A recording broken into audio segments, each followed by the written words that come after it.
Bismillahirrahmanirrahim. Assalamu alaikum. I am Hafsa Khalil Toor, PhD scholar at National Institute of Psychology, Quaid-e-Azam University, Islamabad, and assistant professor at Foundation University, Islamabad. As we know, National Institute of Psychology is conducting 8th International Conference on Mental Health and Productivity, the Emerging Challenges for Youth. And NIP is providing opportunities for professional, teachers, and students for their personal and professional growth. Today, we are gathered here in continuation of series of workshop and seminar. The today topic is for panel discussion is Growing Up in a Powerful Digital World, Voices of Youth. The speakers gathered here, as you can see on the screen, are amazing, multi-talented group of experts. We have Professor Dr. Tim Unwin from Royal Holloway University, London. He's a chairholder of UNESCO in ICT 4D. Then we have Professor Dr. Asir Ajmal, Dean, Faculty of Arts and Social Sciences, Gift University, Gujranwala. Professor Dr. Mohammad Tahir Khalili will join us soon. Then we have Professor Dr. Amna Moazzam from Lahore College for Women, University Lahore. Then Professor Dr. Gulzar Ahmed, Head Department of Psychology, Lahore Garrison University. Then we have Dr. Jameel Malik, Associate Professor, National Institute of Psychology, Quaid-e-Azam University, Islamabad. We have Dr. Bushra Hassan Malik, Assistant Professor, Department of Psychology, International Islamic University, Islamabad. And we have Heather Sheesh Meher, Motivational Speaker and PhD Scholar, National Institute of Psychology, Quaid-e-Azam University, Islamabad.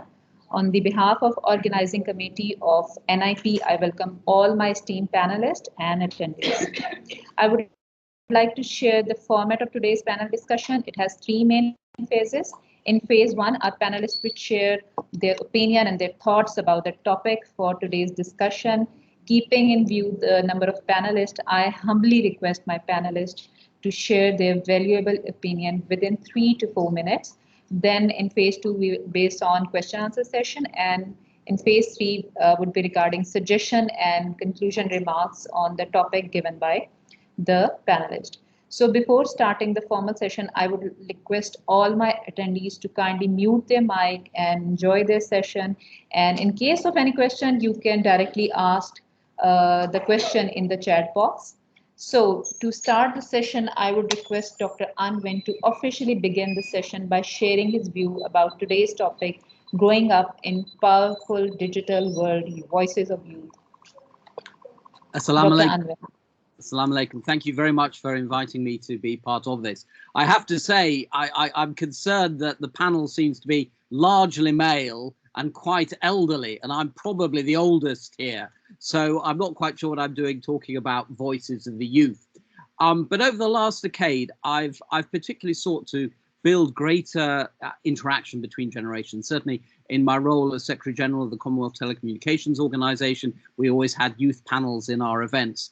And I used to get chastised by some of the older people. But also in our work in Tech Together and the Digital Environment System Coalition, we have particular youth groups. And in my 3.5 minutes, I'd just like to maybe introduce 4 themes. The first is, and this has been brought home to me recently by some younger colleagues who say that the world is incredibly different now from when I was your age, young. You know, for the younger generation now, they are embedded within digital technology, a world where the individual matters, that's dominated by neoliberalism from the US, and that is somehow right. Having grown up in a world where the Soviet Union was strong and where there were many different ideologies, I know that view is wrong. And I think this is something that we need to grapple with. Secondly, we must never forget that we are the data. And I think young people using digital technologies forget that they're almost being enslaved. And I use that word very carefully, but imagine having a day without your digital device. I'm thinking of launching a campaign, 1 in 7 without. It's really tough, it's difficult, but we're giving that data to global corporations. Thirdly, I think the tendency, particularly amongst young people, is always to see digital technology, it's good. And I think 25 years ago, that's probably what I thought. But as I've grown even older, I begin to realize that the harms that digital technology cause are deeply worrying, and particularly the work we've been doing on the use of digital technology for sexual harassment, for the abuse of women. I think this is something we have to grapple with. And finally, fourthly, I'm concerned about the emphasis on brevity and immediacy. I think, and yes, I use Instagram. Yes, I use Twitter. I've learned to write a lot in 140 characters, I can tell you. But somehow digital technology encourages this immediacy, and there are dangers in everything being brief, because we cannot convey the nuances and the subtleties and have the intellectual, and we're mainly academics here today, but we can't have those valuable intellectual discussions when nuance matters. And certainly I'm becoming increasingly concerned about what's widely called cancel culture, the way in which voices that are different are shut down. And being old and different and white and European in a Pakistani context, thank you for inviting me, but I will now shut down. And I hope that's set us some interesting ideas. Thank you so much, Dr. Anwin. Dr. Asir, I would like to ask, what do you say about this, and what's your opinion about the topic under discussion? Yeah, I think following Dr. Anwin's lead, I would also like to take a slightly different stance. I think in Pakistan and many other countries, youth, this slogan about youth has become quite an obsession. I remember when there was an earthquake in Pakistan, people were saying really offensive stuff like, oh, we must save the children first, and leaving the elderly to fend for themselves. I believe that this overemphasis on youth in itself is a problem. When I was given this topic, I was a bit troubled, because it is this, we cannot disconnect the youth.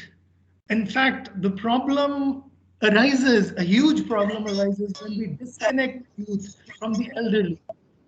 I think there's a great deal of need to emphasize support for the elderly, for the grandparents.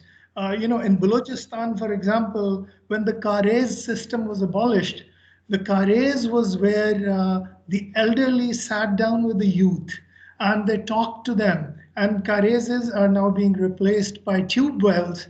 And this technology has caused the youth to lose that traditional contact with the elderly, with the grandparents. And there is a rising not only drug problem, but there is an increase in terrorism.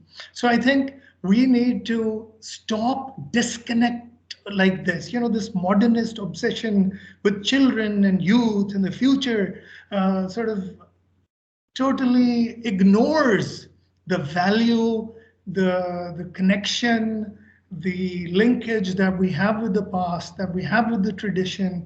And yes, as we acknowledge that there are some good things many good things about modern technology, the fact that we're able to communicate. I'm sitting in Lahore, you guys are, Dr. Anwin is probably in the United States, if I'm not wrong. There are others, you're in Islamabad, Lahore, and so on. But at the same time, the sort of another very common thing is sharing food. We can't do that over the internet, unfortunately, which is a very, very essential part of these conferences and networking activity, the importance of these things. So I would just like to conclude, since it's 3 to 4 minutes time, and I think I've already run over my time, is that this obsession with youth and children is misplaced, that we need to talk about families, and we need to talk about people, and we need to make this age, or this connection with people.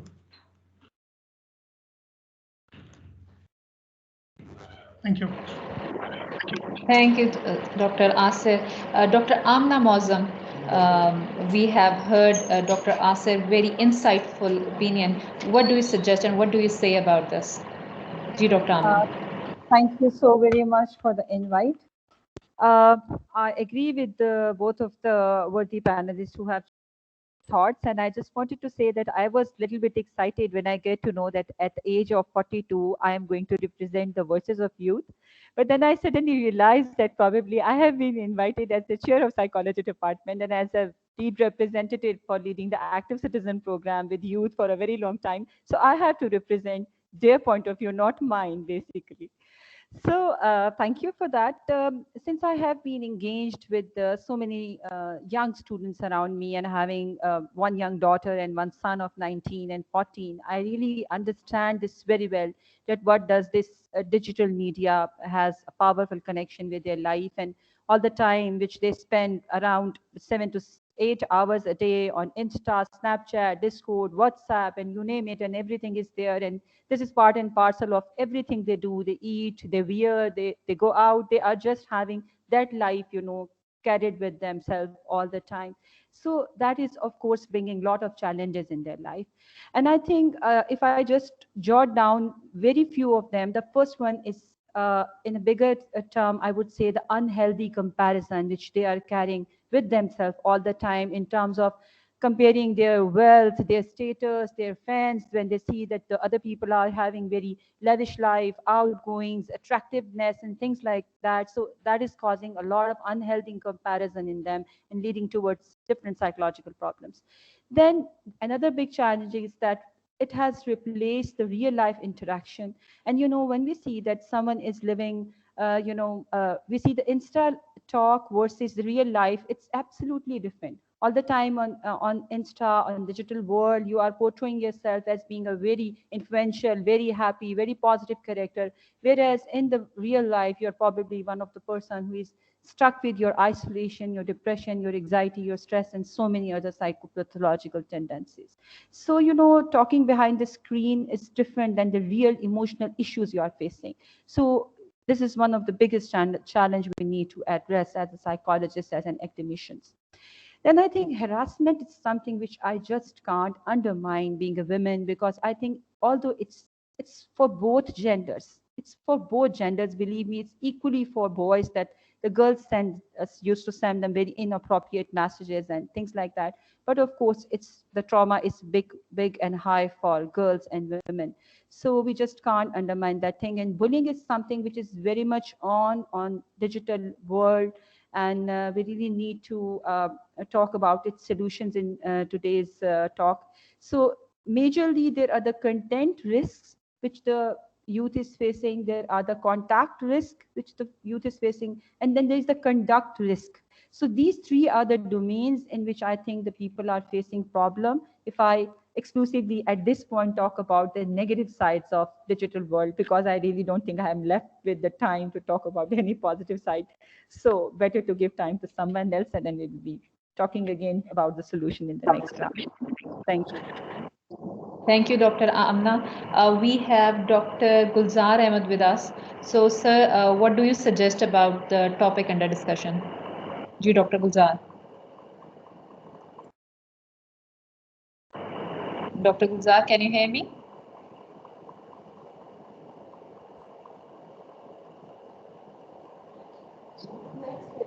So I guess he's not here. Okay, moving on to Dr. Jameel. Ji, Dr. Jameel, what do you say and what do you suggest? So far, you have heard our panelist. Thank you very much for inviting me to the discussion.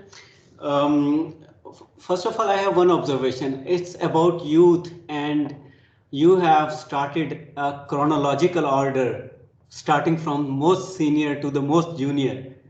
Isn't it not something like, the other way around?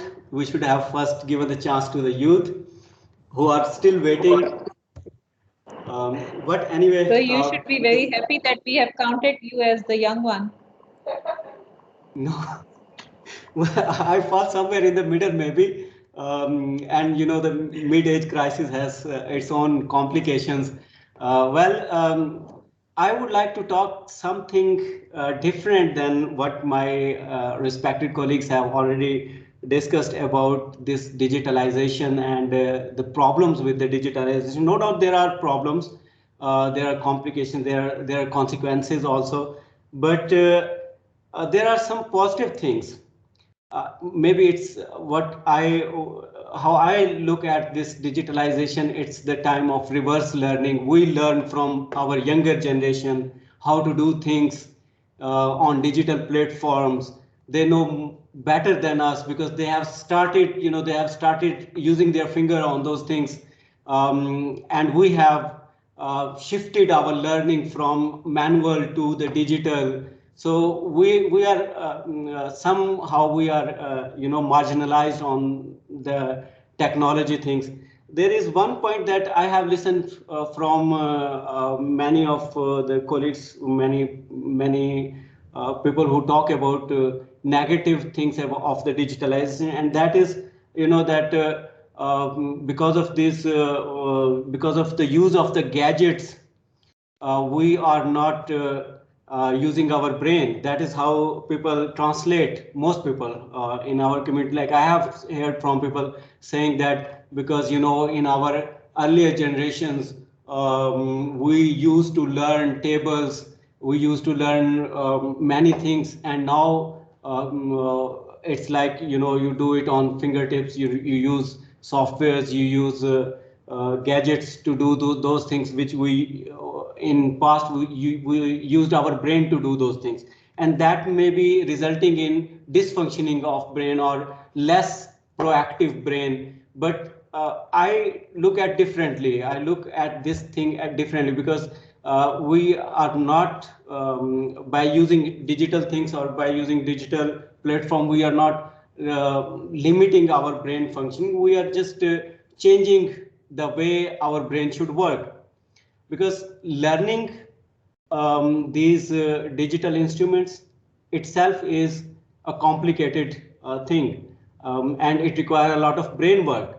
So I think that there are negative, no doubt there are negative of the digitalization, but the positive aspect of the digitalization are more than those negative things that we can talk about for hours, because it's all the way, it's every time it's facilitating somehow, whether it's like looking at the news, whether it's sharing things to the larger community, for an academic, if you look from an academic perspective, look at the YouTube, various channels, learning things, everything is there. If I know something and I want that larger community may facilitate from this knowledge or the skills, I can share it with a larger audience, which was not possible, when we were not using those digital instruments or digital platforms. So I think that we should highlight the positive aspects of the digitalization rather than thinking about the negative things. Of course, as a mental health professional, we have to look at the negative aspects also, but promoting the positive thing itself is a treatment to the negative things. And that's all from my side. Thank you very much. Thank you, Dr. Jameel. We have Dr. Bushra, and we have heard Dr. Jameel, a very different perspective. Dr. Bushra, I guess you are the true representative of youth. So what you like to contribute to the ongoing discussion? Assalamualaikum, Hafsa. First of all, thank you very much for keeping me on board. Special thanks to you and Dr. Rubina Halim for organizing and inviting us. And very unfortunately, we are far away from being youthful and raising voice on their behalf. So at least somehow I'm closer, a little bit relatively closer to being a bit younger. So I will be very precise, and there is some statistics I would like to report over here is that by year 2025, the population of Pakistan is projected to be 227 million. And among those, 63% of the population will be comprising of people who are less than 30 years of age. So therefore, this is a very high time that we need to be very watchful about any challenges that young people are going to face, because 60 is such a large proportion of the population that is going to be the representative of Pakistan in the next 3 or 4 years or so. So I think it's a high time to identify the risks, including extreme poverty, inequality, violence, and equip our youth towards digital and smart solutions, because this past 2 years have equipped us and made us learn hard ways the importance of technology. And consistent with my colleague Dr. Jamil, I'm also a staunch advocate of the positive use of digital devices.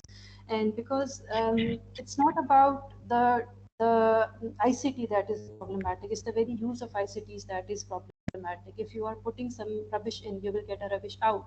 So the problem is not with the digital communication, digital device, the problem is with the very use and the utility of the devices. So with reference to the particular social, cultural, and developing context, the primary risks that can impede a youth to well equip and train themselves to the better utilization of ICTs is remote location, lack of accessibility, the very high price of digital devices, as well as we need to identify the potential risk of privacy and and as Dr. Anna has highlighted, the darker side of the ICT. So we need to identify any risks which are associated with the potential exposure to the harmful content that is available on digital devices. So this is all initially that I had to want. Thank you. Thank you, Dr. Bushra. Dr. Gulzar Ahmed has joined us. Dr. Gulzar, what do you suggest and what would you like to add to the ongoing discussion? Very nice, and thank you very much for inviting me in this discussion. It's a very interesting and very important topic that you have selected for this forum. Growing up in a powerful digital world and the voices of youth. Of course, the growing up means including children and then again who have bit grown up or in the age of youth. I think this is the time then when they have seen the whole process of development of the digital technologies during the last 2 decades especially. And during this first 2 decades of the 21st century, we see that the whole world scenario has changed, and it is rapidly changing day by day. So as we see that, is it first question may arise in this area, that is it influencing and persuading our life? The answer would be yes. The other question may be, in what areas of life the digital technology is influencing us? Again, the answer might be that in almost all areas of life we are being influenced.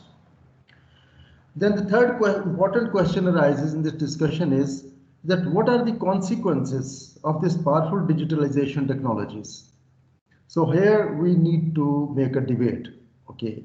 So the point is that there are 2 aspects in this area. One is, you can say, the healthy impact of digital technologies on the youth and the world around. And the second option is the harmful impact. As we see that the healthy impact is that, first of all, I remember that if we study child development as a psychologist, so brain development is most rapid thing in this area, and the physical along with the physical development.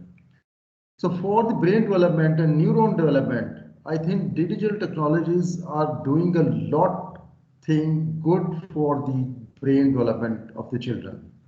And this is a stage when you can say that almost 50% of the brain is developed during early childhood stages.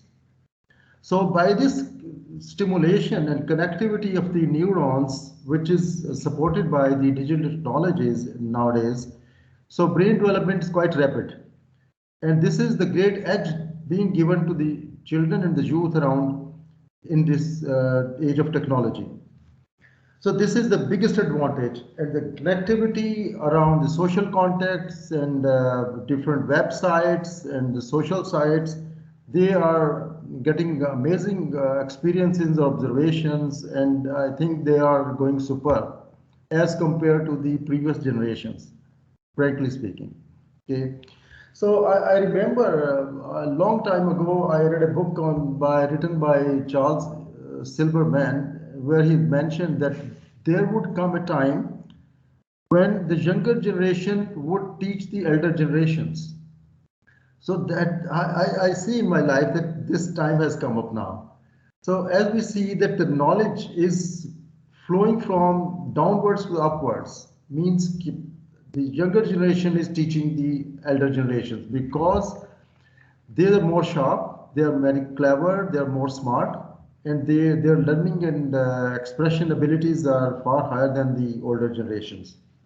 So this is, I think I can say here, many thanks to the digital technologies. And the growing children and the growing youth is much smarter than the elder generations.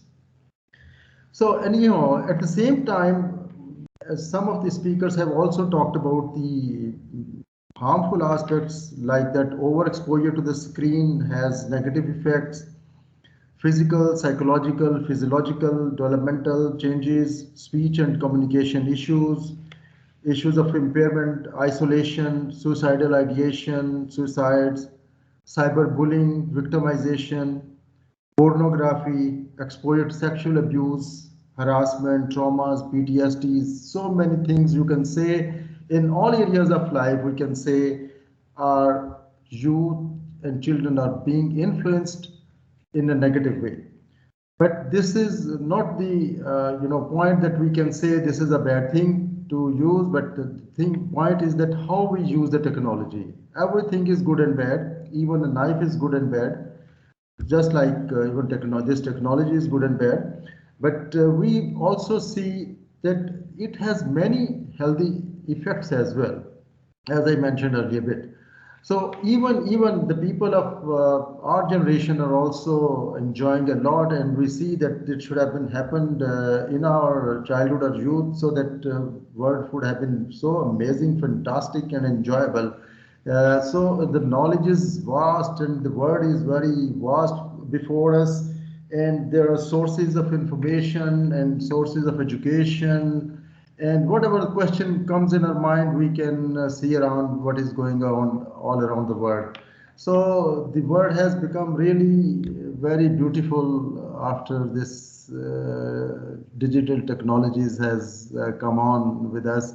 So I see beauty all around. Even this, while we are discussing on this forum, I see many good things are going on around us.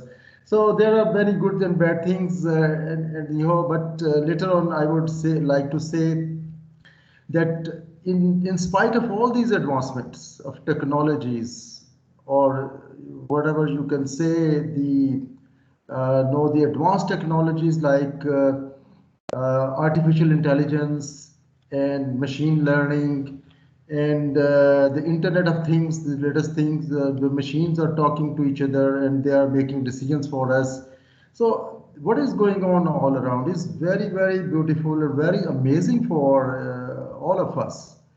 But the point is, again, the most important point here I would like to put forth to all of my audience and the speakers is that whether all these developments that we are surprised and we are amazed and we are happy, are they causing or they developing human beings in a healthy way? Are they intellectually and morally developing? Are they learning from the past experiences? But the point again, let me say that during these past 2 decades, what has happened? We have seen massacre. We have seen the destructions of infrastructures, mass killings, ruthless killings of innocent people in Iraq, in Afghanistan, in Egypt, in Yemen, in Palestine, in Kashmir, in Myanmar, and the poverty prevailing all around the world as well. Poor people's standards have not increased. We are still starving. We are living with hunger and disease all around. So what is happening all around? Okay, we are happy with the digital technologies. Okay, this is good thing. But human beings are not learning anything. They are not intellectually and morally developing. They're rather degrading in morality. Big powers are showing their muscular strength to the weaker nations. So what is going all around? You can see what is happening all around. No development, no moral, intellectual, and ethical development is going on. So this is the big question for all of us, that in spite of all these digital technology development, where we are and where we are heading on, and what should have the course of action in our life. Thank you very much. Thank you so much, Dr. Gulzar. We have Heather Shishmahal. Heather, you have heard from the panelists as well as you are reading the comments in the chat box. So what you like to add, but be brief, we are short of time. Thank you. Ji Heather. So I'm cognizant that I am here representing the youth as well. And and I want to say, thank you to all the panelists who have talked, I think, greatly about the good and the bad of living in a powerful digital world. And I would have liked to spoken more about games and mobile apps in particular. But I think, I'm just going to give a little bit of perspective on context. Being a youth, I grew up at a time where the world was changing from analog to digital. So I was a child when there was no internet, and I was also a child when there was internet. And so I saw dial-up when, it was expensive and the phone line would get used, and to play a game, sometimes you would get disconnected because Ami wanted to use the phone, right? Which is not where it is. So I'm very cognizant of things that Tim has said about increasing access. But from my perspective, personally, I did have access. I did have privilege. In fact, when I was about, 13, 14, our friends would come over. I had an older brother, and they would bring their computers because internet was not so fast. And we would hook up with LAN cables and a, physical modem, and we would start playing games all night or all weekend. And that used to be the entire house, 15 people. Everyone used to pick up and bring their desktops. And I'm still very much a fan of, desktops and that physicality of technology in a way that a lot of people today with mobiles are not. Over time, I loved games. I kept playing in tournaments. I just don't see that, it's a purely bad or it's purely good. It just is, it is a part of my life.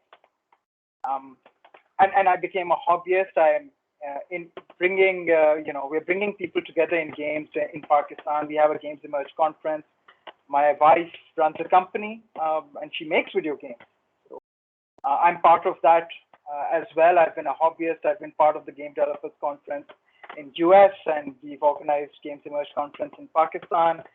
And so, people who are interested in making games and harnessing this technology, I would say, get in touch with me, because there are games for self-care. There are games by NHS in the UK. There are games by the FDA in the US that are prescribed for anxiety, that are prescribed for PTSD, which your insurance and the government now is willing to cover. Similarly, for smoking, we are also working to help mothers in a mobile game to encourage breastfeeding in Nigeria. And so games are a big source for change, and they're a big part of the digital world. In fact, we don't realize, but games are bigger than movies and music and TV and radio combined.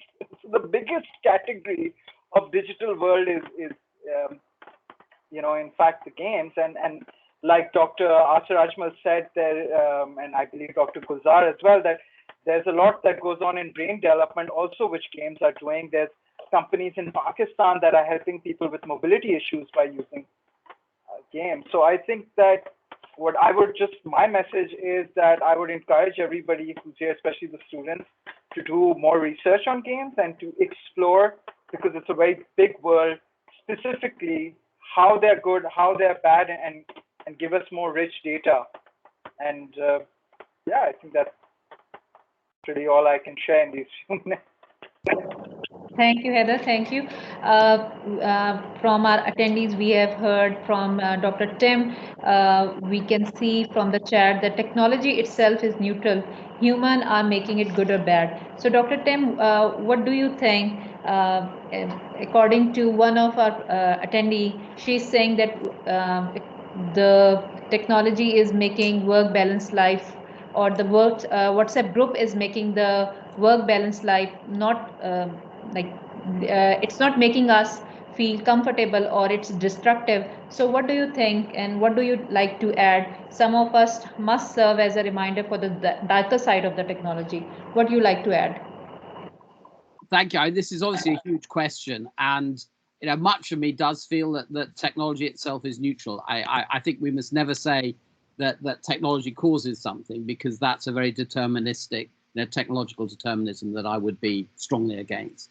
But I think we have to recognize that all digital technologies and analog technologies, thanks for the reminder, Haida, but all digital technologies are made by individuals, by people, by companies for a particular purpose. And yes, there can be unintended consequences as well. But by and large, those technologies are young entrepreneurs, tech developers. They want to make money. I mean, that's perfectly natural. How do you make money?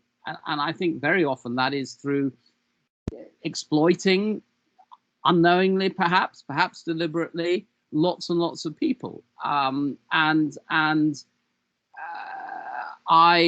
just feel that too many people just focus on the good side, and I completely recognize that over the last 20 years I've become darker and darker and darker, and it's often difficult to remember the good side because there are lots of benefits. But some of us have to be the guilty conscience. But fundamentally, digital technology is used and created to create greater inequalities in the world. Now, those who have it, I mean, Haida, I should just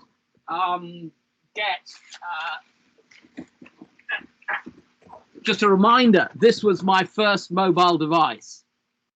I still have it, and it's wonderful. I can get it out of the box for you and show you. But it's hugely different. And yes, there are benefits. But we just have to remember, and I think, Hafsa, you asked earlier, what can we do to change things?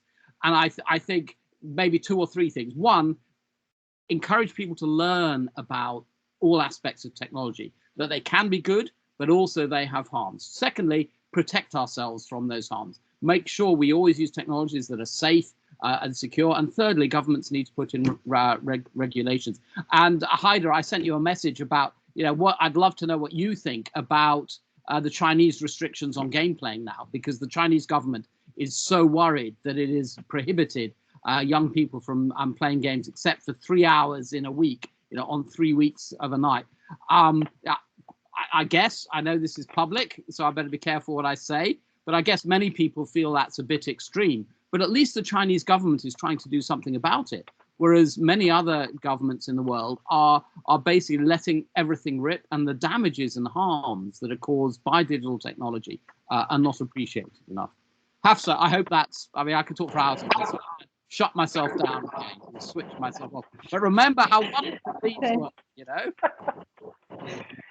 Yes. Okay. Heather has mentioned. If I may respond very briefly to Tim, is that I'm not going to, I'm aware of the Chinese government's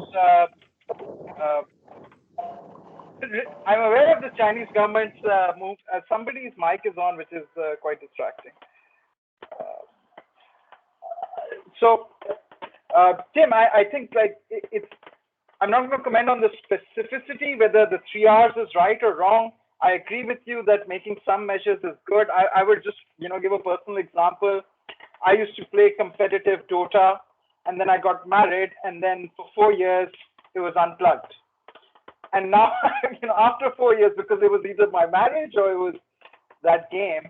And so now I play it again, and I play it responsibly. Or at least I'd like to think I'm responsible. But yeah, the dopamine can get so satisfying that with gaming, it can become an addiction, and there is a problem in China, in Japan. But again,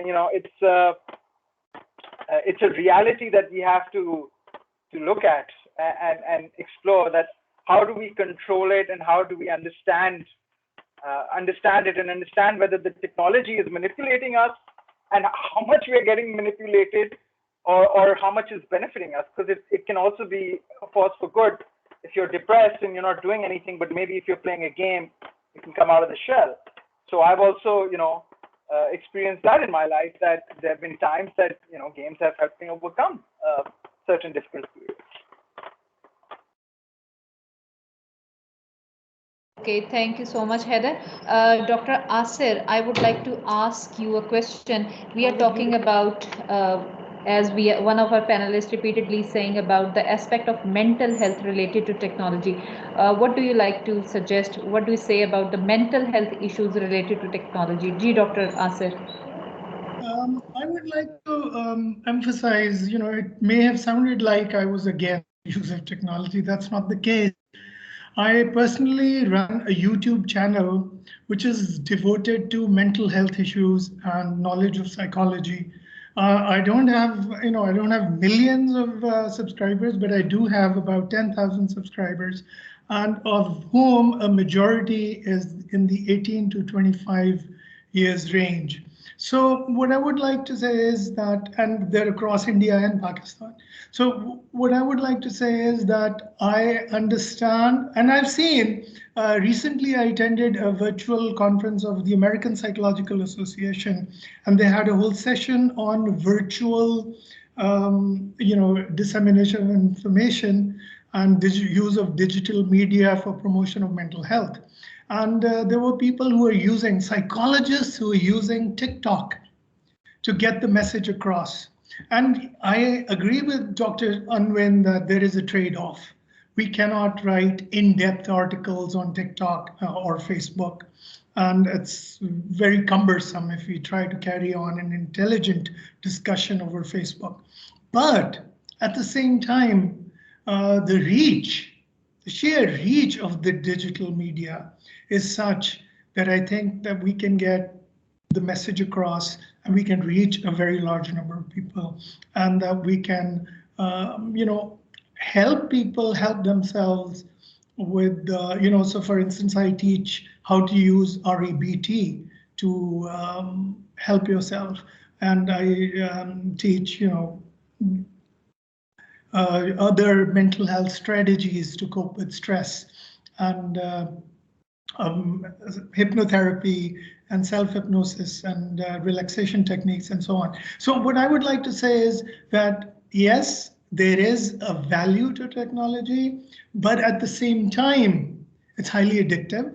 And it's highly addictive because of its multi-purpose, multi-use thing, so you've used your phone for something, then you remember something else that only you can only do it on your phone, and then there is something else, and then there is something else. So I think there is the danger that you would lose contact with your family.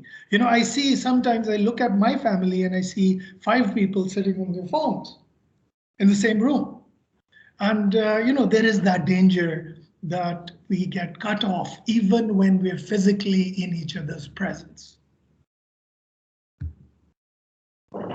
Thank you, Dr. Asir. Dr. Amna, I would like to ask that day in and day out, our youth is using digital technology. What do you think, how informed our youth is about the safe use of technology? I think that educating that social media use in a true sense and how to handle its, merits and demerits, it's very important to disseminate this information to our young generation, because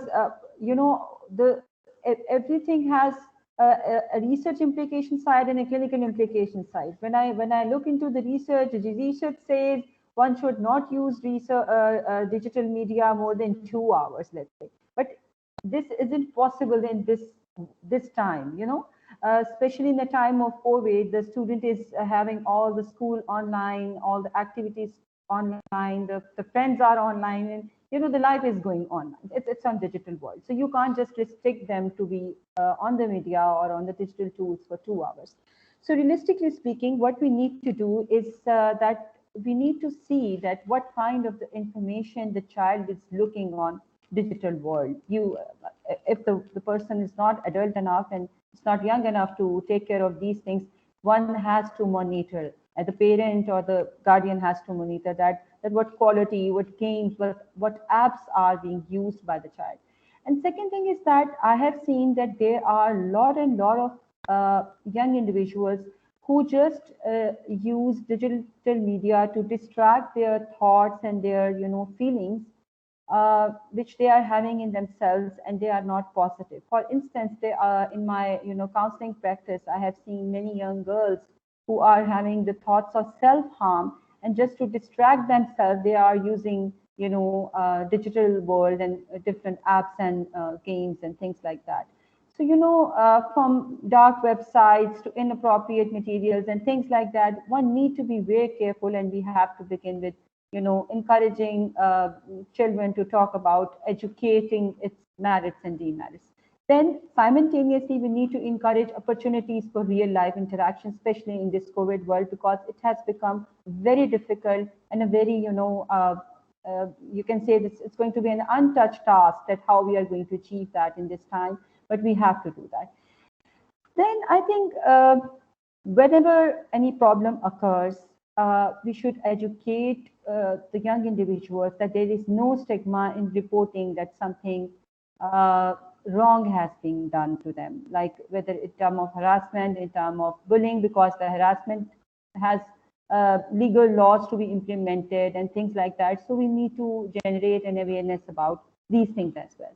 So I think this is a time to educate our youth, our children about its both sides, so that they would be well aware of the fact that when and where to give a prey, to think, to revisit, and then act appropriately.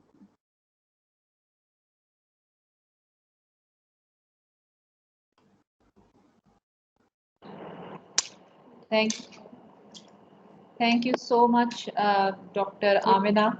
I would like to ask a question from Dr. Gulzar. One of our students have asked that. Sorry. So one of our students asked about how digitalization has changed the family dynamics. Can you highlight its importance? That's great point. As just I think a little bit before earlier, Dr. Asir Ajmal mentioned about the family meetings. Then we're living in the same house in the room, and the people are departed from each other. They are involved in digital technologies, and their communication between them is not as appropriate as should have been. So our physical contacts even are reducing day by day because of this digitalization, and we see that even if we want to communicate someone, we go into the other room, and if someone is annoyed of one spouse is annoyed of the other spouse, and she or he may go in another room and will communicate something to him or her. So this is happening. Normally we see that people are being psychologically separated. They are psychologically in isolation. So this psychological isolation is not a good thing for the family dynamics, while living together.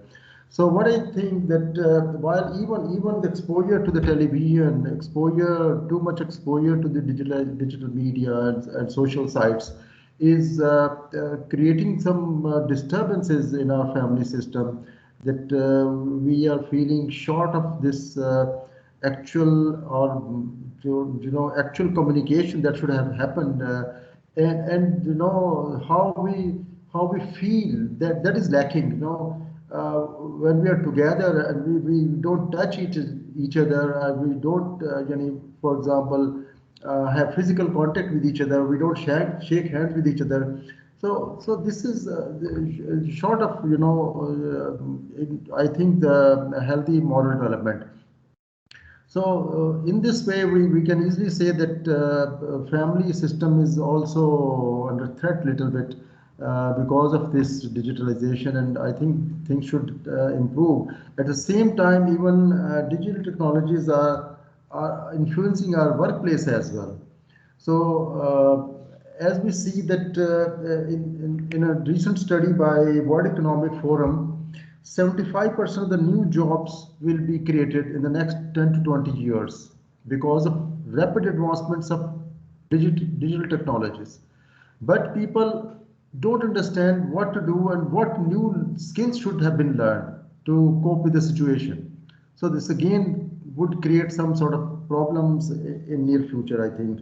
So for those jobs, it is said that creativity is required, teamwork is required, problem skill and critical thinking and analytical and synthetic synthesis skills are required. But again, you can say because people are being involved in indoor activities and going in social isolation and psychological isolation as well.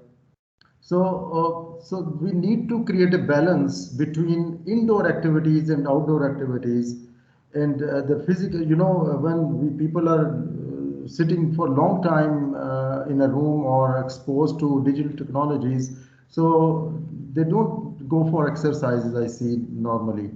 And also because of this physical fitness deficiency, and they are also prone to, you can say, some sort of diseases and so many health problems issues. So I think that regarding family issues as well as workplace issues and looking into their health issues, so we need to revisit our own self so that we may create a balance between the digital technologies as well as the outside activities and the social interaction and physical activities as well. Thank you. Thank you, Dr. Gulzar. Moving on towards Dr. Jameel.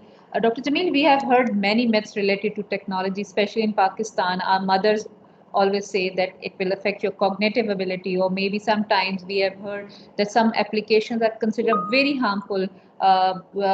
In the past, we have blue whale sort of apps. So what do you think? What do you think about these myths? Are they really myths, or there is some reality in it?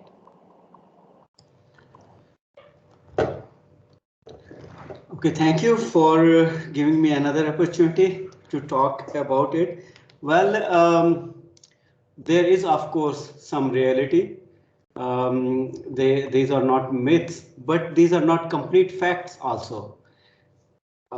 That because what I think is that everything in our life is potentially addictive.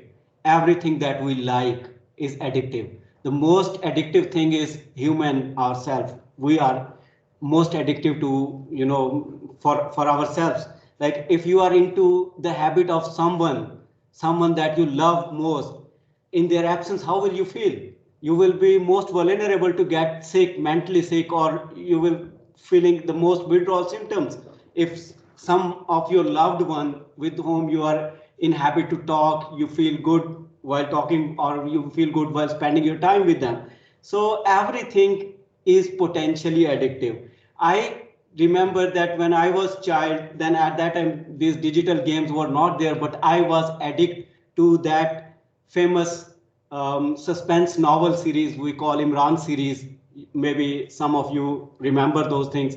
I used to read Imran series novel in my blanket, putting it on that my parents cannot see, using a torch on it, and those are addictive. Everything now at this age I am addicted to coffee, to caffeine. Anything that you like has the potential to become an addiction. Banning things is not a solution. If something is addictive, something is good, it has, and by good I mean that something that people like more. And unfortunately, these digital things are the things that kids are in love with. Maybe not only kids, anyone who is going to use them is going to be in love with them, with these things. If I am going to use it, I am getting I'm getting very much attached to those things. Banning is not a solution. Most of our I was reading the comments that banning about the I'm happy to see that these comments that most of our audience also think that banning is not a good solution. However, there was some compromise over like selective rules or selective banning, or there was also something about denial. we have this banning solution for Pakistan. If there is some problem, just ban it. Banning actually creates more craving. Denial is not again a solution. If you stop using something, that doesn't mean that the thing that it's most like it's a desirable solution. It's of course it gives you some benefit if you are in denial, if you avoid using thing, if you just delete your WhatsApp, if you delete some app that you feel like you are getting addicted to, or you feel like these are apps, these are making you more vulnerable to be to the dark side. Still avoid, it's called avoidance coping. Avoidance coping has some initial benefits, but again it's a negative coping. The best thing is problem focused coping. If we need to learn to be safe, to be need to learn more positive use of those things while being safe, avoiding harm, avoiding the risk, and that how this can come is by not by banning or avoiding, by cognitive maturity, or by just using those things. The more you use them, the more you learn them. The more you learn them, the more you know how to better use them. So I think that there are negative things with those things, but negative things are with everything. So this is how I would like to, I think that we should promote using these things. We should not. We should highlight the negative aspects, but we should not make people afraid of those negative things and make people afraid of the technology. Thank you. Excuse me, Hafsa, I would like just to mention, to add it, that this, as doctor has said, that addiction and love for technology is okay. This is inevitable, perhaps. But my point is that the priority should be for the human beings. So this love priority should be for not for technologies, but for the human beings. Thank you. Yes, you are very right. You are very right. Okay, moving toward a very different side of the technology, Dr. Bushra Hassan, your latest work is on area of digital gender divide. So, what is it, and how social and psychological gender divide, especially in the context of Pakistani youth? So, what do you say about it? Thank you again, Hafsa. So one of the things that we have probably missed out in today's discussion is in order to ensure powerful digital world, one of the things that is missing in discussing is the inclusive future of technology, and that requires the participation of men as well as women. So with reference to that, I will briefly describe my own work. This is about digital gender divide. And by digital gender divide, we mean the disproportion in using, creating, and utilizing technology and it's a comparison between men and women, because women are represented in STEM fields, which include science, technology, engineering, and sciences, whereas there is a disproportionate representation of women on the other side, which is the healthcare, and which is usually labeled as heat. So this kind of a disproportionate, which we call as and label as digital gender divide, is a discussion more universal. However, with reference to particular reference to Pakistan, there are some certain very pressing and very salient risk factors which are very context dependent. One of the factors is that due to patriarchal society, it's very unfortunate, but let me like to elaborate that. Parents usually invest more in, because education which is dominantly based upon science and technology is far more expensive in comparison to social sciences and heat. So when it comes to the education of boy and a girl, there are parents who like to invest more in the boy's education, and therefore there is a greater representation of men in professions such as science and technology. And this creates a kind of a gender divide, and in professional terms, this also gives rise to a wage gap between men and a woman. So, like we have already talked about, that 63% of the Pakistan's population will be comprising of people who are below 30, and that includes men and women. And I'm not precisely sure about the statistics, how much will be men and how much will be women, but I think it will be roughly 50-51%, an equal ratio. So if we talk about powerful digital work, this is something very alarming. It's something very pressing that needs highlighting and that needs debating. And I would like to highlight the key role of government to make some legislatives and watch out for that, as well as there should be some awareness campaigns driven by government or civil society organizations, so that we can actually educate our people how important is. Of course, we are not going to undermine the importance of social sciences and heat disciplines, but technology itself is very important. An inclusive digital environment requires participation for men as well as for women. So therefore, I propose that there should be a holistic e-education for both parents and guardians. And besides, our youth is already quite equipped. So I would like all of the participants who are into a phase of choosing and aspiring for their career, so they should realize what career and what profession and what kind of education is going to benefit them in a longer run. So one of the ways that they can make a wise choice is the wise choice of their career. So in those ways, we will be able to bridge somehow the digital gender divide, and this is something which needs addressing so that we can ensure a more inclusive digital future for young people in Pakistan.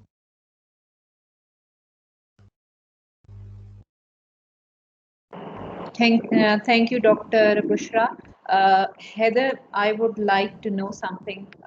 Our audience would like to know. You are student representative here and working on some digital games and app. Will you elaborate on how digital games affect or your digital apps affect mental health of the youth? Right. So if you're talking specifically, when we're talking about apps, so I'm making one app which is on guided meditation.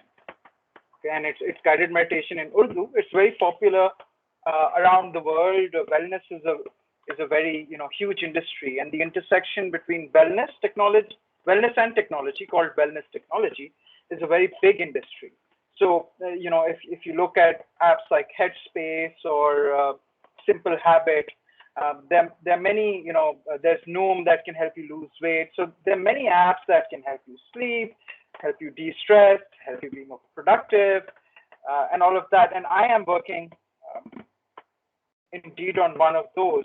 And it's very interesting because I was telling Dr. Tim in the comments as well that there's a community called the Transformative Technology Community. And one of the thought leaders there the pod was on slow tech. Okay, so slow tech is to use technology slowly. And so we're having a discussion on that. And a lot of the people is like, the way I use slow tech is I just turn my technology off and go for a walk in the park. That to me, so, but actually the thing is, it's not about that per se. It's about, so there's technology that can help your mental health. There's technology that can be bad for your mental health. But the idea though is to be mindful and conscious in the way that you use technology. And one of the great ways to learn that also can be through technology. So a lot of people don't know about meditation or how to meditate. So you can learn how to meditate by using an app. And that's one of the things that I'm working on. I hope that answers the question. Yes, Heather, thank you so much. We are moving towards our third phase of our panel discussion. Starting from Dr. Tim, we would take suggestions from you. And Dr. Tim, regarding environmental harm, what do you suggest about environmental harm caused by our digital world? Thanks, Hafsa, for inviting me to say something about this. And you can see our little logo there. I'll just say a couple of words because we're short on time. But most people don't understand and don't realize the environmental harm of digital technologies. And the focus is on, now we're talking about COP26 coming up, the way in which digital tech can make everything much more efficient. But just to give you a couple of examples, some people have posted about the dumping of e-waste on poorer countries or economically weaker countries. But take a guess as to how Bitcoin, how much energy Bitcoin uses. It uses at the moment more energy than the whole of Argentina. And how is that energy produced? Mainly through traditional carbon, and the demand for energy is from the using video as we are now, and it's lovely to see everybody, and we all see this as a strength, but uses vastly more energy than if we were just on icons. And so there's been a huge explosion with video conferencing, for example. Another so-called fact, and there aren't any real things as facts, but a construct, is that the internet alone uses more carbon, emits more carbon than the whole of the airline industry. So it's getting the balance right, and we're exploring this. There's a lot of work that hasn't been done, and most of the work is just on carbon, and we have to see that in a much more holistic approach. That by trying to reduce carbon through digital tech, that causes a huge amount of other environmental harm. So have a look at desk.global. It's easy to find. If you're young, as we all are, we've just launched a youth desk on Instagram, and there's a really good post there today about the use of digital tech. Simple thing we can all do. When did you last buy one of these? This is actually an iPhone 8. It's old, it's out of date, it's not cool. But yeah, if you double the time between buying mobile phones, you halve the environmental impact of them, because it's in the construction of the phone that most energy is brought up. I could go on forever, Hafsa, but I thank you for giving me an opportunity to plug. And this is what I'm going to be working on for the next 5 years of my life. So it's really important, and we want to have as many people involved as possible. A holistic approach to digital environment, not one that just focuses on the good, and not one that just focuses on carbon and climate change. Thank you. Thank you, Dr. Tem. Dr. Asir, your suggestion regarding control and positive use of technology. I would just say that, technology is neutral, like it has been stressed before, and we need to be aware that technology use be not only responsible, but also address some real needs in society. So, I could be, so for instance, there are lots of entertainers on YouTube. There are lots of people who post things on Instagram. There is TikTok. There is all sorts of social digital media out there. But I think that the important thing is for us to use this digital and social media responsibly and for betterment of society, for not just youth. As I said earlier, I don't like categorizing people and then splitting them into these neat categories. So some people address gender, some people address youth versus older people.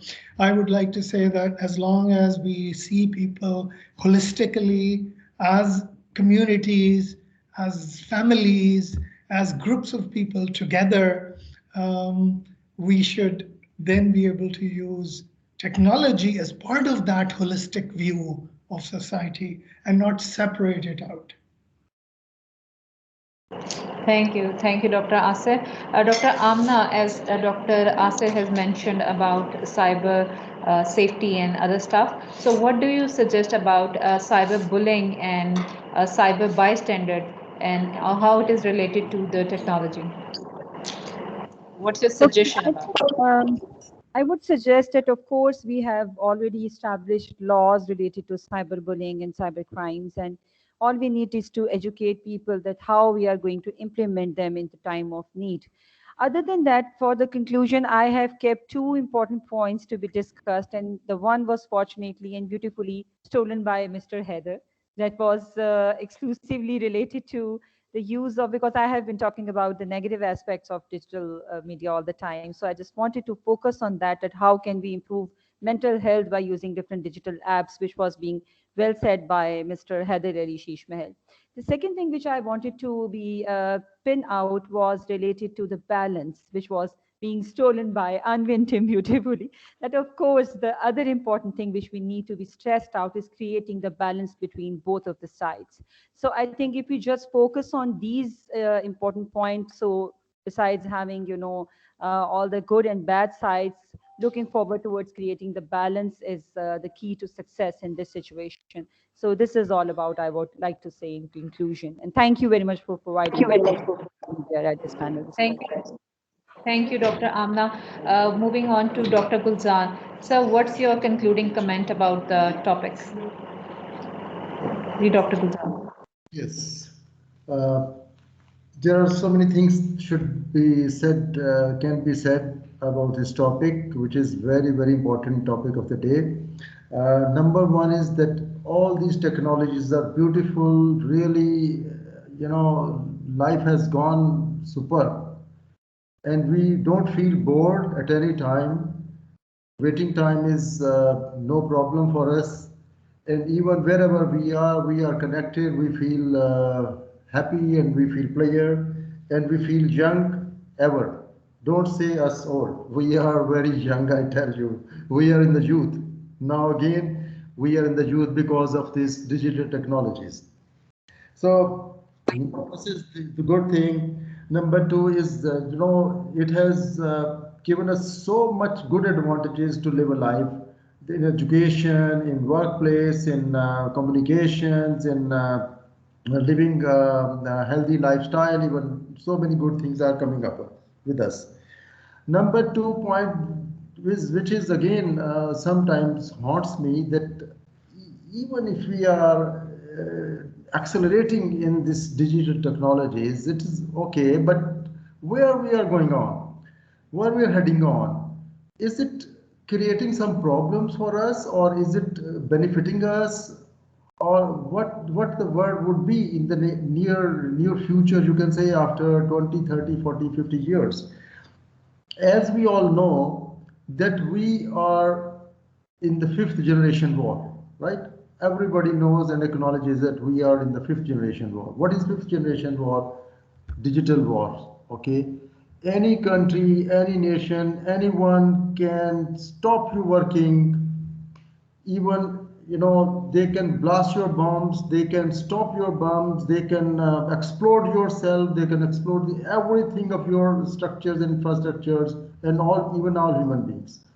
So this is we in the dangerous era, very, very dangerous and critical stage we are all going on because of these digital technologies. For example, if any superpower captures all your bombs and arms and ammunitions and your internet activities and all your machines and equipments and planes and your every sort of things that you are doing today, so if they are overpower it for some time, what you can do? Nothing. You are freezed, squeezed. You can't do anything. So you can imagine what this digital technology will do with you. Okay. So this is the great caution. This 5th generation war is very, very critical war. And what is going on around is, we will have to be very, very careful and think about it. Number 2 point that I will mention is that, as I mentioned earlier, that what we have seen the last 2 decades during this accelerated pace of development of digital technologies, we have seen so many bad things at the same time regarding health, regarding mass killings, innocent people all around the world, as I mentioned earlier.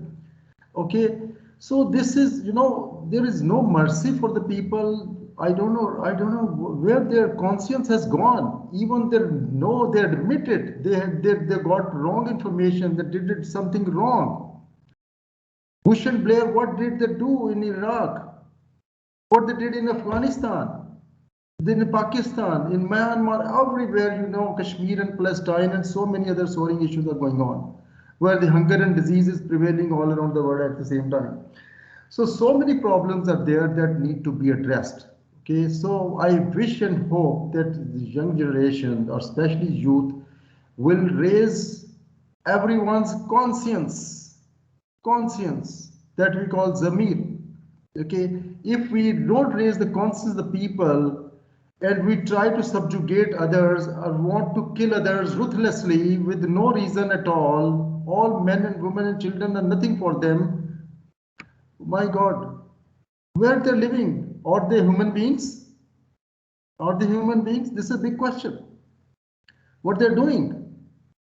Okay, so the point is that if they are empowered or they have higher digital technologies or they are more equipped with this one, their conscience at least should be awakened. Can these machines can awaken their conscience?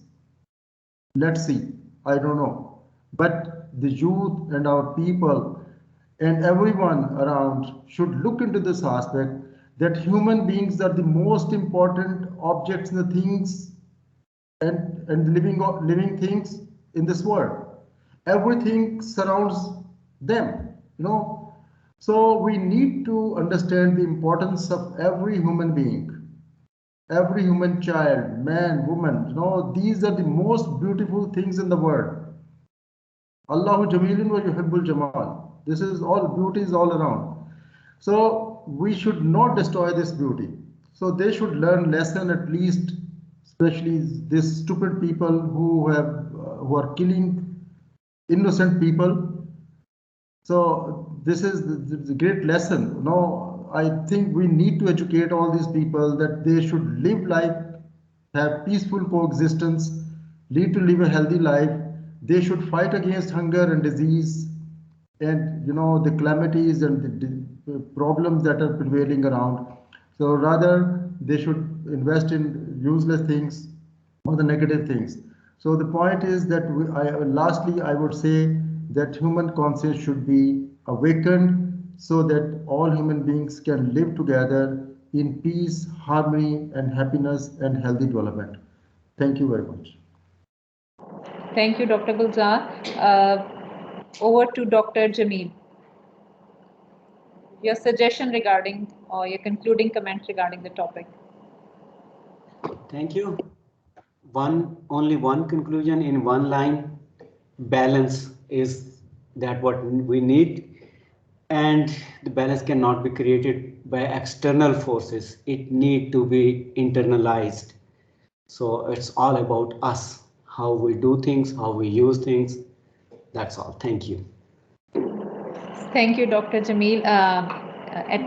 Last but not the least, Heather Ali Shishmahal, what do you like to comment?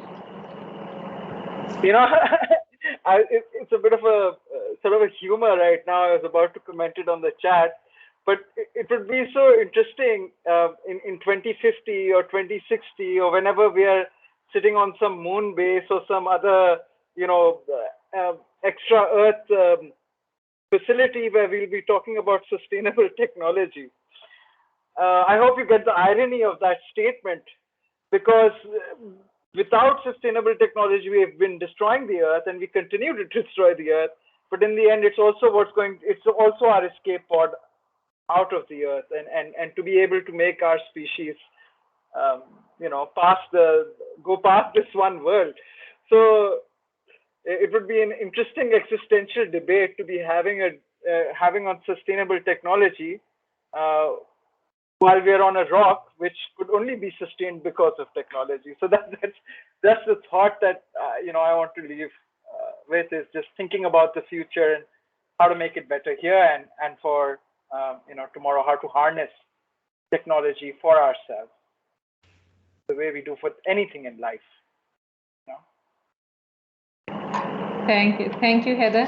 On the behalf of National Institute of Psychology and our director, Professor Dr. Rubina Hanif, we would like to extend our gratitude to all our worthy panelists and for sparing their time from their busy schedule and reflecting on the importance of use of digital technology.